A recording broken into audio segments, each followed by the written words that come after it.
everyone. Welcome back to another episode of It's Showtime with me Obhipsha only on Rongin TV. যেখানে থাকছে entertainment world's এর বিভিন্ন খুঁটিনাটি updates, তারকাদের অনেক অজানা গল্প আর দারুণ মজার মজার গসিপ। তাহলে চলুন শুরু করে দিই আজকের এপিসোড। আর প্রথমেই চোখ রাখবো আজকের আপডেটসে। বাংলা ও বাঙালির চিরকালীন ফেভারিট শো দাদাগিরি আবারও ফিরছে। সম্প্রতি দাদাগিরির নতুন সিজনের ইনগরেশন অনুষ্ঠান অনুষ্ঠিত হয়ে গেছে। তবে এবারের সবচেয়ে বড় চমক, এবার আমরা দাদাগিরিতে হোস্টের ভূমিকায় দেখতে পাবো সুপারস্টার দেবকে। সেই নিয়েই উচ্ছ্বসিত দেবের ফ্যান মহল। ইতিমধ্যেই স্বস্তিকা মুখোপাধ্যায়, শান, ইন্দ্রদীপ দাশগুপ্ত, কৌশিক গাঙ্গুলির মতো অভিনেতারা, এমনকি প্রাক্তন ফুটবলার সুনীল ছেত্রীর মতো তারকারাও দেবকে শুভেচ্ছা জানিয়েছেন। এখন দেখার এই প্রথমবারের জন্য সিনেমার পর্দার বাইরে সঞ্চালক দেবকে আমাদের কেমন লাগে, কতটা অ্যাকসেপ্ট করতে পারেন দর্শক মহল। সম্প্রতি হয়ে গেল বাংলার জনপ্রিয় রিয়েলিটি শো দাদাগিরির নতুন সিজনের ইনাগরেশন অনুষ্ঠান। এই অনুষ্ঠানে উপস্থিত ছিলেন বাংলা ফিল্ম ইন্ডাস্ট্রির নামকরা তারকারা। এইবারের দাদাগিরির আকর্ষণীয় বিষয় হলো প্রথমবার বাংলা ও বাঙালি দেখবে মেগাস্টার দেবকে সঞ্চালনার ভূমিকায়। তাছাড়াও এই অনুষ্ঠানে আরো অনেক চমক রয়েছে। কৌশিক গাঙ্গুলি, ইন্দ্রদীপ দাশগুপ্ত, স্বস্তিকা মুখার্জি, শান, মোহনা মাইতি, রিকিয়া রায় চৌধুরী ও ভারতের প্রাক্তন ফুটবলার সুনীল ছেত্রী সহ আরো অনেকেই দেবকে শুভকামনা জানালেন। নমস্কার, সানরাইজ দাদাগিরির এই বিরাট অনুষ্ঠানে আমি এখানে এসেছি। আমার খুব ভালো লাগছে। আমি দাদাগিরির সাথে জড়িয়ে পড়েছিলাম, তার একটা অংশের প্রোমো আমি নিজে তৈরি করেছি এবং সেটা খুব আনন্দ করে করেছি। আপনারা জানেন যে দাদা পরিবর্তন হচ্ছে, এইভাবেই খেলা চলে এবং খেলা এগিয়ে চলে। The show must go on. একসময় গাভাস্কার ছিলেন, তারপর সচিন তেন্ডুলকার, তারপর কোহলি, এইভাবে চেঞ্জ হতেই থাকে এবং আমি বিশ্বাস করি মানুষের খুব ভালো লাগবে এই দাদাগিরি। আপনারা সবাই সঙ্গে থাকবেন এই সানরাইজ দাদাগিরির নতুন বাংলার নতুন দাদাগিরি দেখতে ভুলবেন না। সানরাইজ দাদাগিরির নতুন যাত্রা শুরু হচ্ছে 5ই জুলাই 2026 থেকে জি বাংলা টেলিভিশন চ্যানেলে। নতুন বাংলা নতুন দাদাগিরি যাত্রা শুভ হোক। আর এই প্রথম এপিসোডে থাকতে পেরে আমি অত্যন্ত আনন্দিত। আমি সবাইকে শুভেচ্ছা জানাচ্ছি, আমার আন্তরিক কৃতজ্ঞতা। নমস্কার, আমি রিকিয়া রায় চৌধুরী। তোমরা দেখতেই পাচ্ছ আমি আজকে আছি দাদাগিরির গ্র্যান্ড ওপেনিং। আমি তো ভীষণ এক্সাইটেড, আই এম শিওর তোমরা সবাই ইকুয়ালি এক্সাইটেড। আর নতুন বাংলা নতুন দাদাগিরি দেখতে হবে কিন্তু 5 জুলাই থেকে ঠিক রাত 9টার সময়। এতদিন আপনারা দাদাগিরিকে যতটা ভালোবাসা দিয়েছেন, আই এম শিওর দেবদাকেও তার থেকে বেশি ভালোবাসা। আমার যেমন নতুন পথ চলা শুরু হলো দিদি নাম্বার ওয়ানের হাত ধরে, তেমনই দেবেরও নতুন পথ চলা শুরু হলো দাদাগিরির হাত ধরে। আপনারা এত বছর ধরে যেমন আপনাদের আশীর্বাদ ও ভালোবাসা দেবকে দিয়ে এসছেন, তেমনইভাবে দাদাগিরির সঙ্গে থাকবেন। সানরাইজ দাদাগিরি গ্র্যান্ড ওপেনিং শুরু হচ্ছে 5ই জুলাই থেকে ঠিক রাত্রি 9টায়। দেখতে ভুলবেন না নতুন বাংলার নতুন দাদাগিরি। হ্যালো, আমি মোহনা মাইতি। আজ আমি এসেছি সানরাইজ প্রেজেন্স দাদাগিরির গ্র্যান্ড ওপেনিংয়ে এবং আমার এখানে এসে খুব ভালো লাগছে। এখানে নতুন দাদা হিসেবে আমরা দেবদাকে পেয়েছি এবং আমি দেবদার ভীষণ বড় ফ্যান ছোটোবেলা থেকে। এবং তার সাথেও আরও অনেক গুণী মানুষজন আছেন, স্যার সুনীল ছেত্রী আছেন, শানজি আছেন। তো এতজন গুণী ব্যক্তির মাঝখানে এসে উপস্থিত হয়ে আমার খুব ভালো লাগছে, আমার খুব ভালো অভিজ্ঞতা হচ্ছে। আর দেবদাকে বলতে চাই অল দ্য বেস্ট ফর দাদাগিরি। আমরা সবাই তোমার পাশে আছি। এই দাদাগিরিটা দারুণ হবে, খুব ভালো হবে। আর আপনারা দেখবেন সানরাইজ প্রেজেন্স দাদাগিরি গ্র্যান্ড ওপেনিং 5 জুলাই রাত 9টায়। সানরাইজ দাদাগিরি সিজন 11 এর আজকে গ্র্যান্ড ওপেনিং হলো, তাতে আমি ভাগ নিলাম। দারুণ লাগলো, খুবই এনার্জি আর এত বিরাটভাবে এই জিনিসটা অর্গানাইজ হয়েছে। আর দেব যা এনার্জি দিচ্ছে, দেব যেভাবে লড়ে যাচ্ছে, প্রথম এপিসোডেই যেভাবে ফাটাফাটি পারফরমেন্স দিয়েছে সবাই, পারফরমেন্স যারা যারা পার্টিসিপেন্টস সবার নিজের জীবনে ওরা যা একটা আলাদা অ্যাচিভমেন্ট করেছে সেটা তো আছেই, সাথে সাথে এখানে খুব ভালো খেলেছেও। দারুণ এপিসোড শ্যুট হয়েছে আর আমিও ওয়েট করবো দেখার জন্য। আপনারাও দেখবেন 5 জুলাই রাত্রি 9টার সময় সানরাইজ দাদাগিরি सीजन 11 নতুন বাংলার নতুন দাদাগিরি। बहुत मज़ा आया। जितने लोग भी कंटेस्टेंट हैं दादागिरी में उनको ऑल द वेरी बेस्ट। जो होस्ट है उसको भी ऑल द वेरी बेस्ट। और पूरे चैनल को and everyone who is with दादागिरी उन सबको all the very best. 5 July grand opening रात्रि 9টা দেখবেন সানরাইজ দাদাগিরি, ভুলবেন না।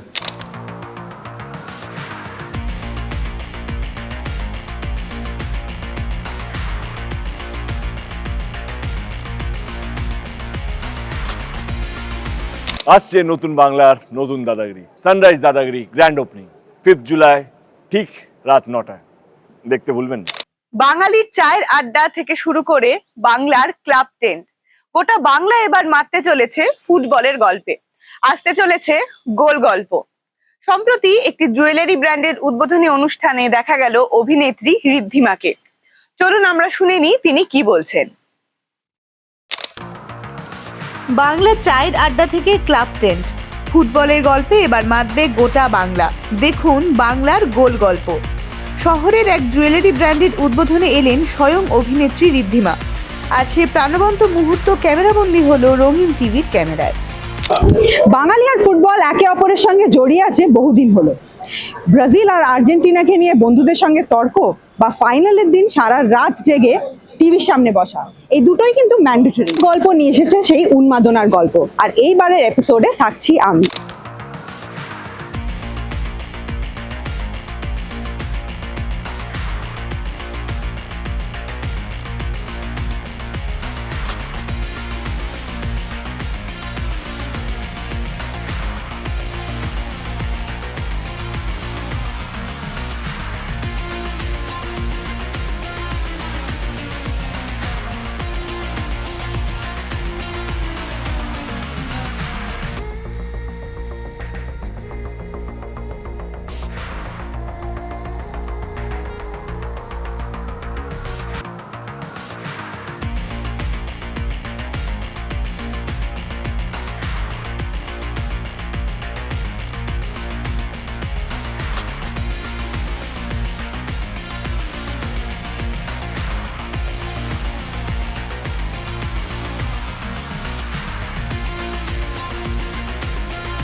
ওয়ার্ল্ড কাপ এক একটা কোচের এক এক রকম ফরমেশন আমরা দেখতে পাচ্ছি। তো আমরা নিজেরা অনেক কিছু শিখতে পারছি নতুন ফরমেশন দেখে। কালকে যেমন একটা ছোটো টিম ভারতে আর্জেন্টিনাকে প্রায় আটকে দিয়েছিল। তো এইগুলি হচ্ছে শেখার, যে এখানে ওয়ার্ল্ড কাপের আসরে বড় টিম বা ছোট টিম বলে কিছু নেই, প্রতিটা টিমই সমান এবং এতগুলো টিম পার্টিসিপেট করছে, সেটা দেখে আরও ভালো লাগছে যে এত আমাদের 564টা দেশ, সেখানে আমাদের অন্যান্য স্পোর্টস অনেক কম দেশ খেলে। এই ওয়ার্ল্ড কাপ এতজন খেলছে, এতগুলো দেশ সুযোগ পাচ্ছে, এত প্লেয়ার খেলতে পারছে এবং নতুন নতুন প্লেয়ারদের সঙ্গে আমরা দেখতে পাচ্ছি। আমাদের খুব ভালো অনুভূতি হচ্ছে এটা। আমি বরাবরই আগে মারাদোনার জন্য আর্জেন্টিনা সাপোর্ট করতাম, এখন বর্তমানে মেসি আমার খেলা খুব ভালো লাগে। এছাড়াও অনেকেই আছে, রোনাল্ডো, নেইমার, এছাড়াও অনেকেই আছে। তা আর্জেন্টিনাই আমার এখন ফেভারিট টিম। আর্জেন্টিনার ম্যাচও দেখলাম, খুব ভালো লাগলো। স্পেনকে বেশি ভালো মনে হচ্ছে। স্পেনের যাওয়া আসা এবং ফিনিশ সব দিক দিয়ে স্পেনকে আমার মনে হচ্ছে যে বেটার। স্পেন তো অতি অবশ্যই, আর্জেন্টিনা, ব্রাজিল। বলবো থেকে হচ্ছে যে বয়স ভিত্তিক আমাদের সমস্ত করে দিয়েছে, এই বয়স ভিত্তিকটা একটু ভালোভাবে মাপা হোক। আমরা যখন দেখছি একটা ছেলে 17 বছর, সেটা তার 19 বছর, তার সবসময় পাওয়ার, স্ট্রেংথ, স্ট্যামিনা সবসময় তার বেশি হবে। এইগুলো একটু যারা আমাদের ওপরে আছেন তারা একটু ভালোভাবে পরীক্ষা করে যদি ছাড়ে তাহলে খুব ভালো হয়। কারণ 19 বছরের ছেলে 17 বছরের সঙ্গে পারবে না, আবার 17 বছরের ছেলে 19 বছরের সঙ্গে স্ট্রেংথ, স্ট্যামিনাতে সবসময় পেছিয়ে যাবে। একটু বয়সটা যদি ঠিক মতন হয় তাহলে খুব ভালো হয়। আর খেলাধুলার অভিজ্ঞতা, দিনের দিন তোমাকে ভালো খেলতে হবে। আর ওখানে যারা 48টা টিম অংশগ্রহণ করেছে সবাই ফেভারিট। এবার আমরা অতীত দিনের খেলোয়াড় রেজাল্ট দেখে যে এতগুলো কাপ পেয়েছিল, এই সেমিফাইনাল খেলেছিল, কোয়ার্টার ফাইনাল, সেইভাবে একটা র্যাঙ্কিং করে, কিন্তু ওয়ার্ল্ড কাপে কোনোদিন ফেভারিট হয় না। দিনের দিন যারা ভালো খেলবে তারাই জিতবে। Portugal, France, Argentina, Spain. Sushant Singh রাজপুতকে কি ধোনির মতোই দেখতে? তাহলে রাজকুমার রাওকেও কেন সৌরভ গাঙ্গুলির মতোই দেখতে হতে হবে? সম্প্রতি সৌরভ গাঙ্গুলির বায়োপিক দাদার লুক প্রকাশ্যে চলে এসছে। শুটিং চলাকালীনই রাজকুমার রাওয়ের কিছু লুক সোশ্যাল মাধ্যমে ছড়িয়ে পড়ে। এবং তারপর থেকেই একদল প্রশ্ন করেন যে রাজকুমার রাওকে কি আদৌ সৌরভ গাঙ্গুলির মতোই দেখতে লাগছে। যদিও অন্য একদল জানান যে রাজকুমার রাও সবার অত্যন্ত পছন্দের অভিনেতা, তাকে যেমনই দেখতে লাগুক তার অভিনয়টাই সবচেয়ে বড় কথা। কিন্তু যেহেতু এই লুক নিয়ে এক ধরনের বিতর্ক উঠেছে, তাই এবার স্বয়ং মুখ খুললেন সৌরভ গাঙ্গুলি নিজেই। তিনি জানান যে সুশান্ত সিং রাজপুতকে কি ধোনির মতোই দেখতে ছিল, নয়তো, তবুও তার দারুণ অভিনয় তিনি মাত করে দিয়েছিলেন, সকলের মন জয় করে নিয়েছিলেন। তেমনি একটা সিনেমায় অভিনয়ের ক্ষেত্রে সবচেয়ে বড় কথা হলো অভিনয়, এবং সেদিক দিয়ে রাজকুমার রাও একজন অত্যন্ত দক্ষ অভিনেতা। ফলত দেখতে কেমন কি হলো তার থেকেও বড় কথা তিনি কতটা বড় পর্দায় অভিনয় ফুটিয়ে তুলতে পারলেন। এবং সৌরভ গাঙ্গুলির এই বক্তব্যের পরেই যেন বিতর্কটি শেষ হয়ে যায়। এখন দেখার কবে আসতে চলেছে দাদার এই বায়োপিক এবং কেমন লাগতে চলেছে আমাদের প্রিয় অভিনেতা রাজকুমার রাওকে। বিনোদনের দুনিয়ায় এখন সবচেয়ে আলোচিত ছবিগুলোর মধ্যে অন্যতম সৌরভ গঙ্গোপাধ্যায়ের বায়োপিক দাদা। আর ছবিতে সৌরভের চরিত্রে অভিনয় করছেন জাতীয় পুরস্কারজয়ী অভিনেতা রাজকুমার রাও। কিন্তু শুটিং শুরুর পর থেকেই একটাই প্রশ্ন, রাজকুমারকে আদৌ সৌরভের মতো লাগছে কি? সম্প্রতি কলকাতার এরিয়ান মাঠে শুটিং চলাকালীন ফাঁস হয়ে যায় রাজকুমারের মহারাজ লুক। মুহূর্তের মধ্যেই সেই ছবি ভাইরাল হয়ে যায় সোশ্যাল মিডিয়ায়। কারো মতে ব্যাট হাতে, জার্সিতে আর বডি ল্যাঙ্গুয়েজে একেবারে দাদা। আবার অনেকেই বলছেন মুখের গড়ন বা চেহারায় সৌরভের সঙ্গে খুব একটা মিল নেই। এই বিতর্ক পৌঁছে যায় খোদ সৌরভ গঙ্গোপাধ্যায়ের কাছেও, আর সেখানেই আসে তার সহজ কিন্তু তীক্ষ্ণ জবাব। সৌরভ জানান সুশান্ত সিং রাজপুতকে কি ধোনির মতোই দেখতে ছিল, তবুও তো দুর্দান্ত অভিনয় তিনি করেছিলেন। বায়োপিকে সবচেয়ে গুরুত্বপূর্ণ বিষয় হলো অভিনয়, মুখের মিল নয়। সৌরভের এই মন্তব্যেই যেন থেমে যায় লুক বনাম অভিনয় বিতর্কটি। তিনি স্পষ্ট বুঝিয়ে দিয়েছেন একজন অভিনেতার আসল পরীক্ষা তার অভিনয় দক্ষতায়, মেকআপ বা চেহারার মিলে নয়।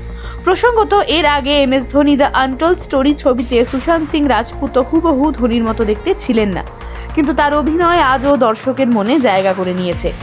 রাজকুমার রাও চরিত্রের জন্য দীর্ঘদিন ধরেই প্রস্তুতি নিয়েছেন। ব্যাটিং স্টাইল, হাঁটার ভঙ্গি, শরীরী ভাষা সবকিছু আয়ত্ত করতে বিশেষ প্রশিক্ষণ নিয়েছেন বলেই জানা গিয়েছে। এদিকে কলকাতার বিভিন্ন ঐতিহাসিক ক্রিকেট ভেন্যুতে চলছে জোর কদমে শুটিং, ফলে ছবিটি ঘিরে বাঙালি দর্শকদের প্রত্যাশা এখনো তুঙ্গে। এক সময় স্বয়ং ব্রিটিশরা যাকে ভয় পেতেন, নিজের দেশই কি ভুলে গেল সেই প্রতিভাকে? এবার তারই গল্প নিয়ে আসতে চলেছে আর মাধবন। ভারতের শিল্প ও প্রযুক্তির ইতিহাসে উল্লেখযোগ্য নাম হলো GD নাইডু, যাকে ভারতের এডিসন অফ ইন্ডিয়াও বলা হয়। এখন তার জীবন নিয়েই আসতে চলেছে বড় পর্দায় নতুন সিনেমা GDN, এবং তার ভূমিকায় অভিনয় করতে দেখা যাবে আমাদের সকলের প্রিয় অভিনেতা আর মাধবনকে। সম্প্রতি এই সিনেমার ট্রেলার ছড়িয়ে পড়েছে সমাজ মাধ্যমে, এবং এই 3 মিনিটের ট্রেলার শুরু হয় একটি প্রশ্ন দিয়ে। শোনা যায় GD নাইডু নাকি জীবনের শেষের দিকে মানসিক ভারসাম্য হারিয়ে ফেলেছিলেন, এবং তিনি নাকি নিজের ভবনেই বিস্ফোরণ ঘটিয়ে ফেলেছিলেন। এখন প্রশ্ন উঠছে এর পেছনে সততা কতটা?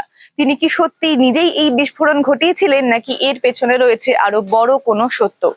সমস্তটাই আমরা জানতে পারবো এই সিনেমার মাধ্যমে। দেখা যাক কবে রিলিজ করতে চলেছে এবং কেমন হতে চলেছে আর মাধবনের নতুন সিনেমা GDN। ভারতের শিল্প ও প্রযুক্তির ইতিহাসে এক কিংবদন্তি নাম GD নাইডু, যাকে অনেকেই এডিসন অফ ইন্ডিয়া নামে চেনেন। এবার তার অসাধারণ জীবন উঠে আসছে বড় পর্দায় GDN ছবির মাধ্যমে। আর এই ঐতিহাসিক চরিত্রে অভিনয় করেছেন বলিউডের অন্যতম দক্ষ অভিনেতা আর মাধবন।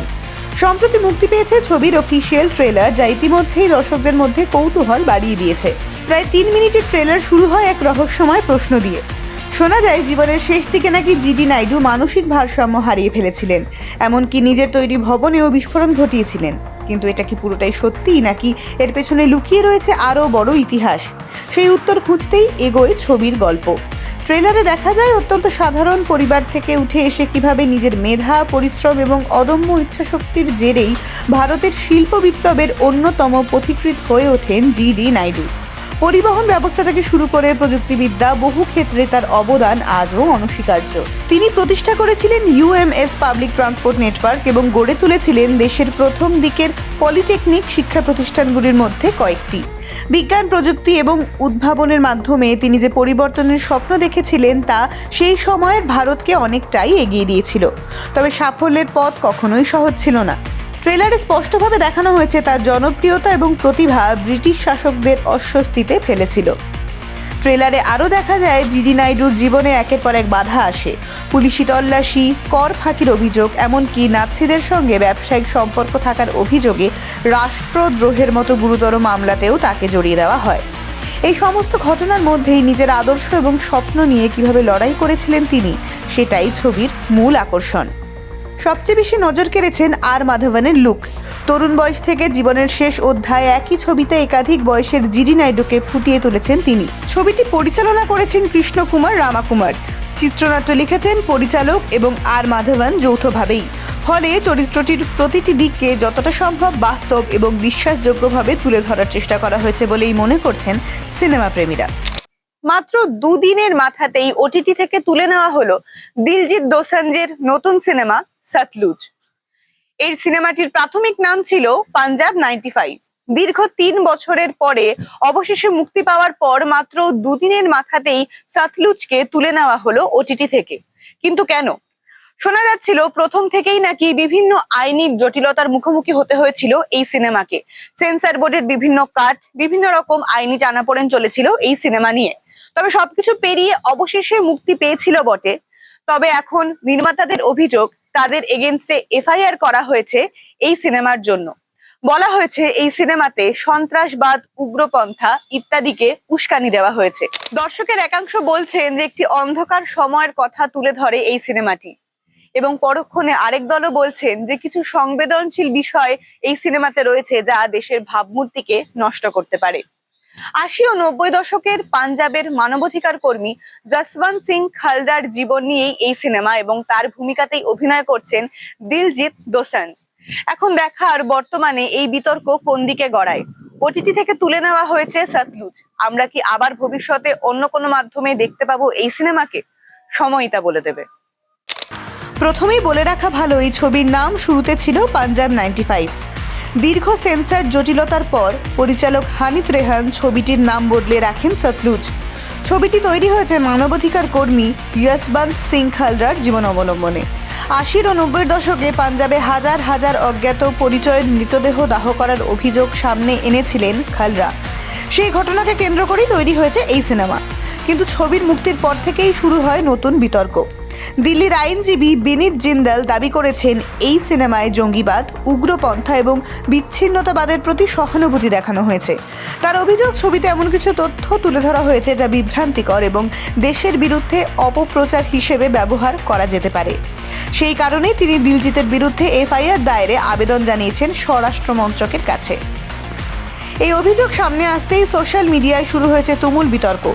একাংশের দাবি ছবিটি ইতিহাসের এক অন্ধকার অধ্যায়কে তুলে ধরেছে, আবার অন্যদের মতে এই ধরনের সংবেদনশীল বিষয়কে ভুলভাবে উপস্থাপন করলে তা দেশের ভাবমূর্তির ক্ষতি করতে পারে। সবচেয়ে বড় প্রশ্ন উঠেছে, মুক্তির মাত্র দুদিনের মাথায় কেন ওটিটি থেকে সরিয়ে নেওয়া হলো সতলুজকে। যদিও এই বিষয়ে নির্মাতা বা দিলজিৎ দোসাঞ্জের পক্ষ থেকে এখনো পর্যন্ত কোনো আনুষ্ঠানিক বিবৃতি প্রকাশ করা হয়নি। বিভিন্ন প্রতিবেদনে দাবি করা হচ্ছে ছবিটি নিয়ে তৈরি হওয়া বিতর্ক এবং সম্ভাব্য অপব্যবহারের আশঙ্কার কারণেই আপাতত এটি সরিয়ে নেওয়া হয়েছে। তবে এই দাবির স্বাধীন সরকারি নিশ্চিন্তীকরণ এখনও পাওয়া যায়নি। তবে এখানে একটা বিষয় মনে রাখা জরুরি, একটি ছবির বিরুদ্ধে অভিযোগ উঠলেই সেই অভিযোগ প্রমাণিত হয়ে যায় না। আইনজীবীর অভিযোগ, রাজনৈতিক দলের বক্তব্য এবং বিভিন্ন সংবাদ মাধ্যমের প্রকাশিত দাবি সবকিছুরই নিজস্ব অবস্থান রয়েছে। বিষয়টি নিয়ে সরকারি তদন্ত বা আদালতের চূড়ান্ত সিদ্ধান্ত এখনো সামনে আসেনি। That's it for the day. আবারও ফিরে আসবো নতুন নতুন খবর আর আপডেটস নিয়ে। ততক্ষণ সঙ্গে থাকুন, দেখতে থাকুন it's show time with me অভিপ্সা, only on রঙিন টিভি।